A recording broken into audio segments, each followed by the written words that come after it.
नमस्कार, स्वागत है आपका हमारी खास पेशकश 2024 चुनावी माहौल में। यहां हम आपके लिए लाए हैं अलग अलग लोकसभा सीटों की ताजा और गर्मा गर्म चुनावी विषयों की चर्चा। इस कार्यक्रम में हम बात करेंगे चुनावी रणनीति, राजनीतिक दलों की चुनौतियों और नागरिक की अपनी नेताओं से उपेक्षाओं पर। तो देखिए चुनावी माहौल से जुड़ी कुछ खास खबरें।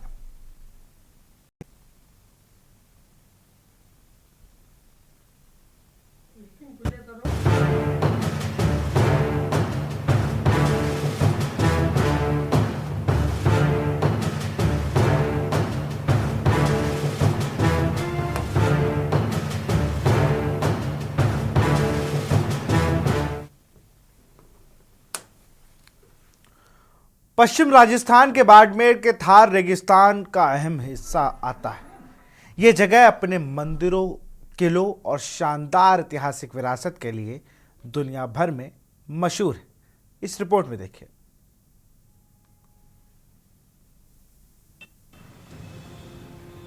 पश्चिम राजस्थान के बाड़मेर में थार रेगिस्तान का अहम हिस्सा आता है।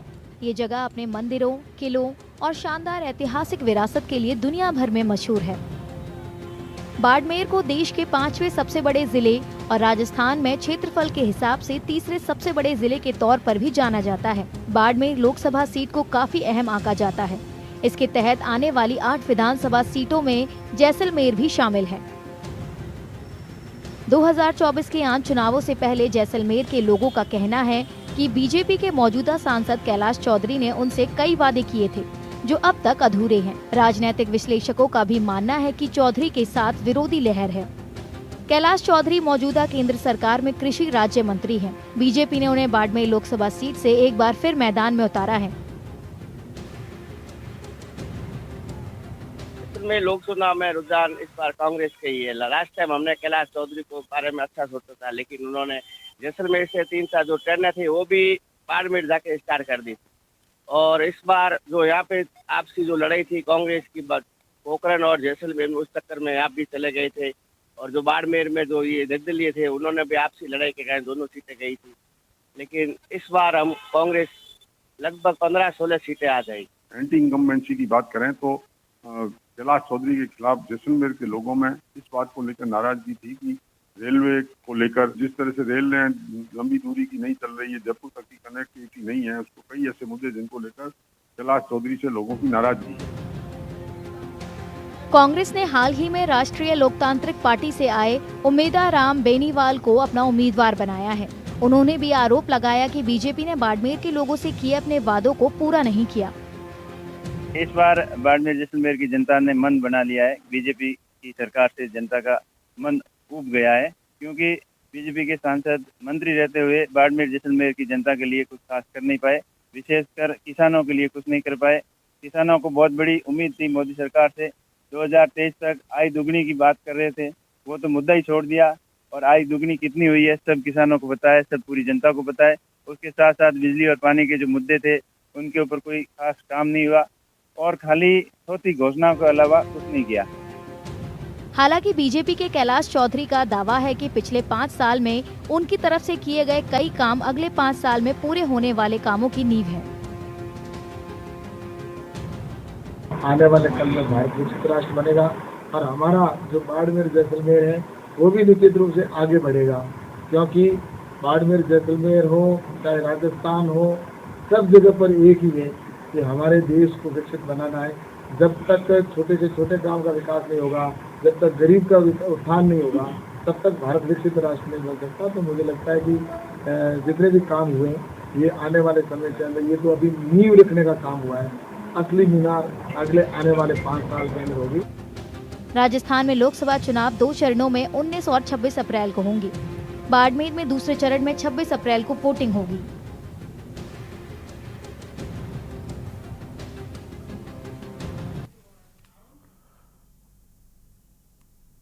बेंगलुरु सेंट्रल लोकसभा निर्वाचन क्षेत्र में अलग अलग समुदाय के लोग रहते हैं। इनमें तमिल समुदाय के वोटर भी शामिल हैं, जो कुछ इलाकों में चुनाव नतीजों पर असर डालते हैं। इस रिपोर्ट में देखिए।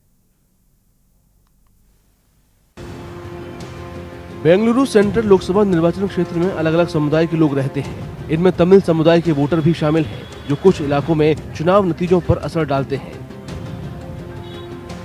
बेंगलुरु सेंट्रल लोकसभा सीट 2008 में परिसीमन के बाद बनी और इसे बेंगलुरु नॉर्थ और बेंगलुरु साउथ से अलग कर दिया गया।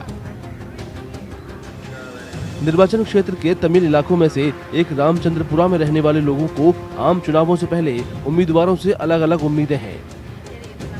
कुछ वोटर इलाके के स्कूलों में तमिल शिक्षकों की मांग कर रहे हैं, वहीं कुछ वोटरों ने पानी समेत कई बुनियादी सुविधाओं की कमी का मुद्दा उठाया। அவங்க இப்போ என்ன சொல்ல போனால் அவங்களுக்கு உழைப்பு நிறைய உழைப்பாளிகள் தமிழ்நாட்டில் உழைப்பாளிகள் எல்லாம் உழைக்கக்கூடியவர்கள் பெங்களூர் உழைக்கிறதுக்கெல்லாம் அவங்க பாடுபட்டுருக்காங்க. ஆனால் இன்றைக்கி இருக்க போஸ்ட்டில் வந்து பெரிய குறை என்ன அப்படின்னா தமிழ்நாட்டுக்கு தமிழ் ஸ்கூலில் வந்து சரியாக டீச்சருக்கு இல்லை. இந்த தமிழ் பள்ளிக்கூடம் அது மைனாரிட்டி ஸ்கூலில் இருந்தால் கூட தமிழ் பள்ளிக்கூடம் சரி நடத்துறது, தமிழ் பேசுகிறதுக்கு படிக்கிறதுக்கு இங்கே இப்படி வசதி செய்து கொடுக்கல. அது எந்த கவர்மெண்ட் வந்தாலும் சரி தமிழுக்காகவும் தமிழ் ஸ்கூலில் பயன்படுத்தி கொடுக்கணும். மைனாரிட்டி கம்யூனிட்டி தமிழ் இருந்தாலும் தமிழர்களுக்கு தமிழ் மொழி கற்கிறதுக்கு வழி செய்து கொடுக்கணும். 35 வருஷமாக இருக்கிறேன். இங்கே ப்ராப்ளம் என்னன்னாக்கா தண்ணி ப்ராப்ளம், வசதி இல்லை, ரொம்ப இதாக இருக்குது ப்ராப்ளம். வாட்டர் கொடுத்தா போதும் பெங்களூர் சிட்டியில், எல்லாருக்கும் கஷ்டம் அதுதான் இருக்குது, தண்ணி ப்ராப்ளம். எலெக்ஷன் வருது, மக்களுக்கு நல்லது பண்ணால் சந்தோஷம்தான், மக்களுக்கு நல்லது பண்ணோம் சந்தோஷம். தண்ணி ப்ராப்ளம் இப்போ இங்கே கொஞ்சம் கஷ்டமாக இருக்குது, எல்லாருக்கும் அனுகூல் பண்ணி கொடுத்தா நல்லாயிருக்கும். Actually, this is Rajajinagar constitution and it has been undeveloped since many years because every person whoever comes here just see their own this thing. They do not do anything for this constitution or people of this area because it has been developed since many years. So there is no requirement. The basic requirements can be done. We can see some councillors, elected body representatives coming rarely into the area. इलाके की महिलाओं ने मौजूदा कर्नाटक कांग्रेस सरकार की गारंटियों पर संतोष जताया। उन्हें उम्मीद है कि ये आगे भी जारी रहेंगी। நெக்ஸ்ட் வந்து இப்போ எலெக்ஷன் வருது. ஆனால் எங்களுக்கு காங்கிரஸ் வந்ததுனால எங்களுக்கு லேடிஸுங்களுக்கு வந்து முக்கியத்துவம் கொடுத்துருக்காங்க. 2000 ரூபாய் கொடுத்துருக்காங்க, பாக்கியில் இது பிஞ்சின்னு கொடுத்துருக்காங்க, ரேஷன் 680 ரூபாய் கொடுத்துருக்காங்க. எனக்கு போதுமானது தெரியுது. ஏன்னு கேட்குறீங்க? இதே போல் எல்லாருக்கும் லாஸ்ட் வரைக்கும் கொடுத்தாங்கன்னா சந்தோஷப்படணும். இது நிற்க வைக்காத இதையே இது பண்ணிட்டு வந்தால் போதும். ஏன்னா இதுக்கு மேலே நான் ஆசை இருக்குது மனுஷனுக்கு, ஆனால் இதுக்கு மேலே நம்ம கேட்கறதுக்கு மனிதாபிமானம் எனக்கு இல்லை. बेंगलुरु सेंट्रल लोकसभा निर्वाचन क्षेत्र 2009 में बनाया गया। तब से इस सीट से बीजेपी के पीसी मोहन लगातार चुनाव जीतते आ रहे हैं। पार्टी ने 2024 के आम चुनाव में भी उन्हें मैदान में उतारा है।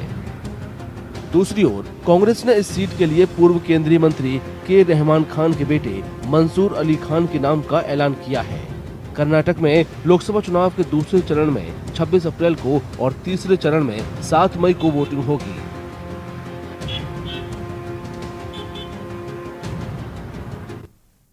यहाँ रुकते एक छोटे से ब्रेक के लिए, जल्द हाजिर होंगे। ब्रेक के बाद आपका स्वागत है। बिहार के सीमांचल रीजन में पूर्णिया, अररिया, कटिहार और किशनगंज जिले आते हैं। ये अल्पसंख्यक बाहुल सीट है। यहाँ 4,20,000 से ज्यादा मुस्लिम वोटर है। ये संख्या कुल वोटरों की 23.3% है। हवाई अड्डा, एम्स और हाई कोर्ट की बेंच बनाना इस सीट की मुख्य मांग है। इस रिपोर्ट में देखिए।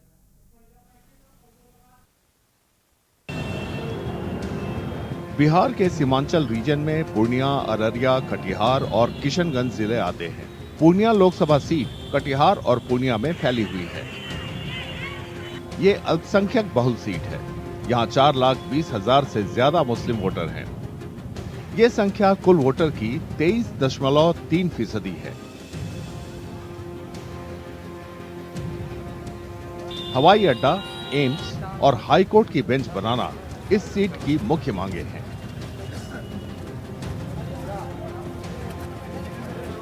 चिकित्सा का हब होते हुए भी यहाँ पर वो सुविधाएं नहीं प्राप्त होती है मेडिकल की दिशा में जो मिलनी चाहिए, है ना। कहीं न कहीं जो ये इलाका है वो पिछड़ा इलाका है, आर्थिक रूप से कमजोर इलाका है, और ऐसे में जो है लोगों को जब इलाज की जो है जरूरत होती है तो ऐसे में पटना या फिर उसको बंगाल सिलीगुड़ी जाना पड़ता है। पटना हाई कोर्ट यहाँ से लगभग 350 किलोमीटर पड़ जाता है और काफ़ी दिक्कत होती है लोगों को। और पूर्णिया जिला के इर्द गिर्द में जो ज़िले हैं, हमको लगता है कि 20-25 जिला आपको ये कवर कर लेगा। ये रीजन नेपाल के अंतर्राष्ट्रीय बॉर्डर से लगा है। पूर्णिया में हवाई अड्डा बनाने की मांग बेहद पुरानी है। 2015 और 2024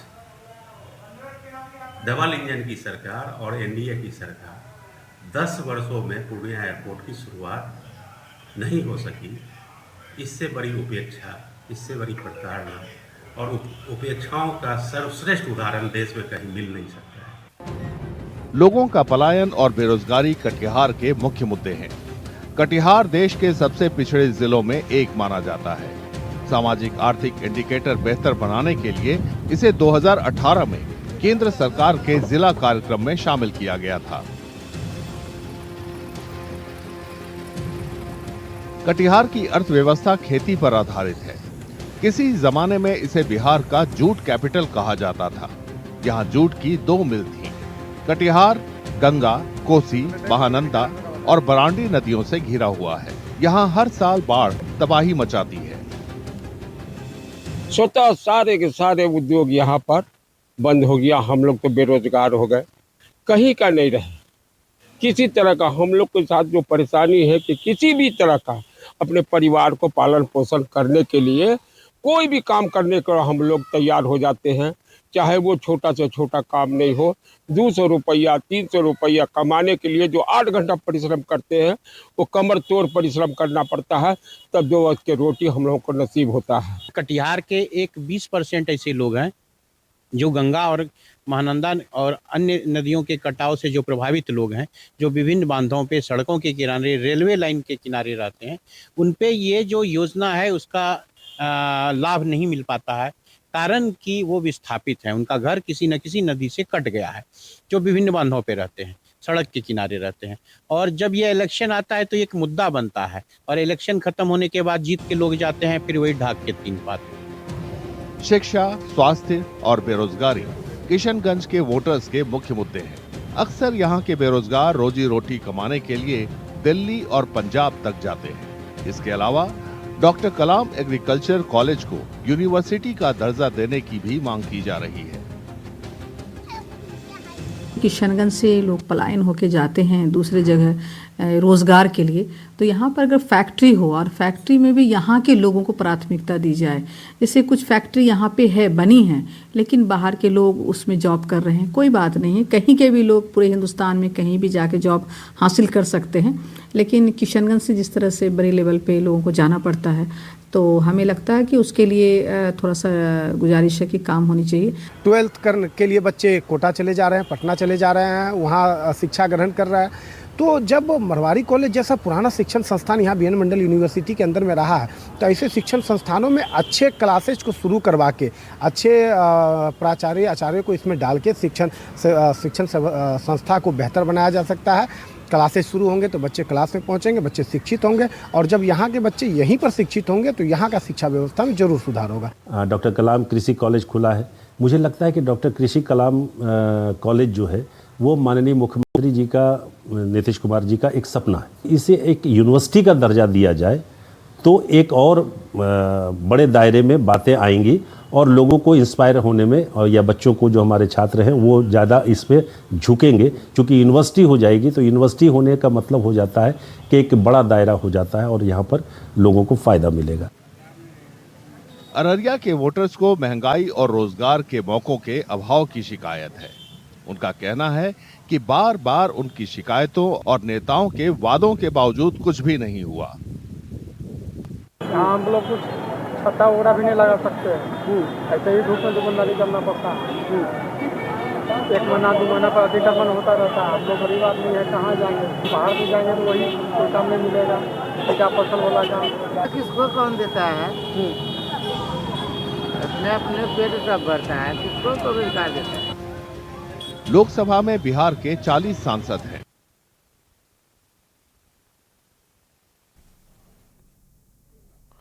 मध्य प्रदेश और उत्तर प्रदेश के कुछ हिस्सों तक फैला बुंदेलखंड रीजन देश के सबसे पिछड़े इलाकों में से एक है। इस रीजन में बांदा, जालौन और महोबा सहित उत्तर प्रदेश के करीब 6 जिले शामिल हैं। पानी की भारी कमी ने यहां खेती को बर्बाद कर दिया है। इस रिपोर्ट में देखिए। मध्य प्रदेश और उत्तर प्रदेश के कुछ हिस्सों तक फैला बुंदेलखंड रीजन देश के सबसे पिछड़े इलाकों में से एक है। इस रीजन में बांदा, जालौन और महोबा सहित उत्तर प्रदेश के करीब 6 जिले शामिल हैं। पानी की भारी कमी ने यहाँ खेती को बर्बाद कर दिया है। कमाई के दूसरे विकल्प नहीं होने की वजह से इलाके के गांवों से बड़े पैमाने पर पलायन हुआ है। इस इलाके के लोगों की समस्याएं एक जैसी हैं। सबसे ज्यादा अगर गरीबी इस देश के अंदर है तो बुंदेलखंड ही एक ऐसा इलाका जहाँ बेइंतहा गरीबी है। बेइंतहा गरीबी होने की वजह यह है कि आज बुंदेलखंड इतना बड़ा क्षेत्र होने के बावजूद भी आज भी किसी भी तरीके से रोजगार का किसी तरीके से कोई भी इंतजाम सरकार द्वारा नहीं कराई गई है, चाहे वो जिसकी भी सरकार उत्तर प्रदेश के अंदर रही हो या केंद्र में रही हो। बुंदेलखंड में खास करके महोबा और भी ज्यादा गरीब जिला है। सरकारी आंकड़े कहते हैं कि उत्तर प्रदेश में बुंदेलखंड सबसे गरीब है, सबसे पिछड़ा है, और बुंदेलखंड में महोबा जनपद सबसे पिछड़ा है। ऐसा कोई गांव नहीं है जहां से पलायन बड़ी आबादी का ना हुआ हो। बुंदेलखंड के लोग चाहते हैं कि राजनेता उनकी समस्याओं और उनसे जुड़े मुद्दों को भी उठाएं। बाहर रहते हैं, बाहर चले जाते हैं, मतलब गाँव छोड़ के गुजरात में रहते हैं बच्चे सही। यहाँ जो है कोई पालन पोषण हो नहीं पाता है, यहाँ गुजारा है नहीं है, वहीं अपना कमाते खाते हैं। ये समस्या है कि खेती बाड़ी कम है हमारे पास, तो अपना चले जाते हैं काका से गुजरात की तरफ, वहीं कमाते खाते हैं, परिवार चलाते हैं। और मतलब अगर यहाँ कोई धंधा फैक्ट्री वैक्ट्री लग जाए तो क्यों जाए हम बाहर। कई ऐसे वोटर हैं जो राज्य और केंद्र सरकार को सपोर्ट करते हैं, लेकिन बेरोजगारी और पलायन को यहाँ की सबसे बड़ी समस्या मानते हैं। मोदी सरकार और योगी सरकार बहुत अच्छा काम कर रही है, और बस अगर चुनावी मुद्दे की बात करते हैं तो 2 मुद्दे हो सकते हैं, जैसे कि बेरोजगारी और यहाँ से लोगों का पलायन। तो गांव के लोग हैं वो बाहर बड़े शहरों में जा रहे हैं और यहाँ से पलायन कर रहे हैं। तो अगर थोड़ा सा गवर्नमेंट इस पर ध्यान दे तो बहुत अच्छा रहेगा कि लोगों को रोजगार प्रदान कराएगा। भाजपा जिस हिसाब से काम कर रही है उस हिसाब से विपक्षी लोगों के पास तो मुद्दे नहीं बचे हैं, लेकिन लोकल स्तर पर बहुत मुद्दे हैं। यहाँ पर बुंदेलखंड के महोबा में बेरोजगारी एक बहुत बड़ा मुद्दा है। यहाँ के किसान अपनी फसल ना करके, चूँकि पानी की प्रॉब्लम है, लोग उस हिसाब से अपने खेतों में खेती नहीं कर पाते हैं, तो वो यहाँ से पलायन कर जाते हैं। अब तो बुंदेलखंड एक्सप्रेस वे बन गया है, उससे और जल्दी यहाँ से पलायन हो रहा है। यहाँ लोगों में निराशा साफ झलकती है, क्योंकि इलाके में औद्योगिक विकास की कमी के कारण इनकी नौकरियां सुरक्षित नहीं रहती हैं। केवल पढ़ाई लिखाई है, पढ़ाई लिखाई भी करते हैं तो उससे भी कुछ नहीं होने वाला है, क्योंकि जितना भी पढ़ाई लिखाई करते हैं, पेपर भी होते हैं, फॉर्म डाले जाते हैं, उनमें बहुत से अधिक पैसे लगते हैं। उन पैसों को कमाने के लिए रोजगार जरूरी है, तो रोजगार जरूरी है, इसलिए हमें बाहर जाना पड़ता है। लोकसभा चुनाव में या विधानसभा चुनाव में कोई मुद्दा होता ही नहीं। मुद्दा किसी और चीज़ से शुरू होता है और किसी और चीज़ पे ख़त्म हो जाता है। शुरुआत होती है शिक्षा और बेरोजगारी से, और जाके जात पात पे और इस पे वोटिंग शुरू हो जाती है और ये मुद्दे ख़त्म हो जाते हैं। क्योंकि अगर ये मुद्दा होता शिक्षा और बेरोजगारी, तो अभी तक हमें तो किसी इलेक्शन में लगा नहीं कि इसमें कोई मुद्दा हो। एक तो शिक्षा का मुद्दा है, जिसमें कि शिक्षा की बेरोजगारी बहुत है और कोई व्यवस्था नहीं है शिक्षा की। यहाँ अच्छी तरह जो है शिक्षा हो, इसके लिए हम लोग चाहते हैं कि सरकार जो है शिक्षा के विषय में ज़्यादा ध्यान दे। और दूसरा मुद्दा है आपका जो इंडस्ट्रियल एरिया है पूरी तरह से बंद हो चुका है। वहाँ पे लोगों के काम की जो है कमी है, मतलब लोग जाते नहीं हैं। जब काम नहीं है, इंडस्ट्रियल एरिया बंद है, तो कोई जाता नहीं है। सूखाग्रस्त इलाकों में किसानों को कई तरह के संकट का सामना करना पड़ता है। इसमें कम पैदावार से लेकर आवारा पशुओं से उनकी फसल को होने वाला नुकसान शामिल है। समस्या ये है कि जानवर लगते हैं, अन्ना जानवर खेतों में चर जाते हैं और रात रात भर तेके परेशान रहते हैं। इसका कोई गौशाला है जो ऐसे है, गौशाला में नहीं बंद किए जाते हैं, बंद करते हैं, भाग आते हैं गोरू। नंबर 1 तो बेरोजगारी, नंबर 2 किसानों की समस्या। क्या समस्या है? बीजेपी सरकार लगातार 10 साल से वादा कर रही है कि किसानों की आय दुगनी कर देंगे, उनको आर्थिक समृद्धि ला देंगे, लेकिन वो ऐसा करने में अभी तक नाकामयाब रही। बेरोजगारी स्थिति तो आप तो आंकड़ों के हिसाब से समझ जाएंगे। अभी उत्तर प्रदेश में हाल में देख लीजिएगा, 60,000 वैकेंसियों में 80 लाख फार्म भरे गए। लोगों का हाल क्या है, वो अलग है लोग जो अभी तक फार्म नहीं भर पाए। कई और मुद्दे जैसे खराब इंफ्रास्ट्रक्चर और ट्रैफिक जाम जालौन के लोगों के लिए चिंता का विषय है। हमारे लोकसभा क्षेत्र उरई जालौन, तो यहाँ पे सबसे बड़ी समस्या है खस्ता हाल सड़कें, दूसरा है अन्ना पशु, तीसरा अपने यहाँ बेरोजगारी बहुत है। यहाँ पे कोई कंपनी नहीं है, कोई रोजगार का साधन नहीं है। तो हम लोग यही सोच के मतदान करना चाहेंगे इस बार कि आम जनमानस को सहूलियत रहे, सरकार इस हिसाब से अपनी रणनीतियाँ बनाए, काम करे। मुख्य बातें यही हैं। शहर के अंदर जाम की समस्या बहुत है। उरई शहर में एक तो जो गली हैं, रास्ते हैं, वो बहुत ही छोटे हैं, ठीक है। आए दिन जाम लगता है, जगह जगह जाम लगता है, जगह जगह एक्सीडेंट होते हैं डिवाइडरों की वजह से।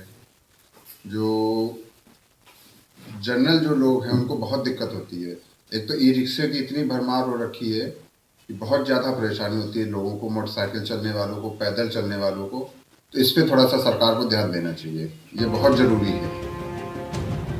जल जीवन मिशन के तहत इस इलाके में पीने के पानी का संकट कुछ कम हुआ है, लेकिन बेरोजगारी, विकास की कमी से जुड़े मुद्दे वोटरों की चिंता बने हुए हैं। 2019 के आम चुनाव में बीजेपी ने बुंदेलखंड की सभी लोकसभा सीटें जीती थी। 24 के चुनावी माहौल में इतना ही। देखते रहिए के न्यूज़। नमस्कार। आप देख रहे हैं के न्यूज़, खबरों का सारथी।